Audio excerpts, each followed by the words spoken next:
ალინას თავის ტვინის სიმსივნე აქვს. მას ქიმიოთერაპიის 8 კურსი დაუნიშნეს. როცა კი ღარიბ ოჯახში ჩნდება, ამაზე დიდი საშინელება არაფერია. პატარა ავადმყოფი გოგონა, მისი დები და ჩვილი ძამიკო ცხოვრობდნენ სახლში, რომელშიც ფანჯრებზე პოლიეთილენის პარკი იყო აკრული. სიმსივნის გამო ალინას სიარული არ შეუძლია. საბრალო გოგონას ინვალიდის ეტლი არ ჰქონდა და ძალა გამოცლილი დახოხავდა იატაკზე. ახლა ალინას უკვე აქვს ეტლი და შეუძლია გარეთ გავიდეს სასეირნოდ. დედა ხელში აყვანილს აღარ ატარებს ალინას. ეტლით დაჰყავს ყველგან. ალინას და ჩვილ მიქაელს პამპერსის მარაგი აქვთ, რისთვისაც მადლობას გიხდით.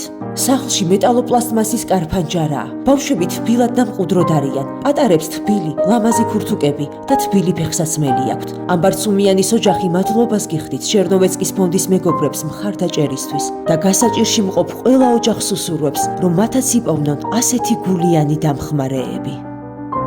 გადარიცხეთ ნებისმიერი თანხა ჩერნოვეცკის ფონდის ოფიციალური საიტის მეშვეობით.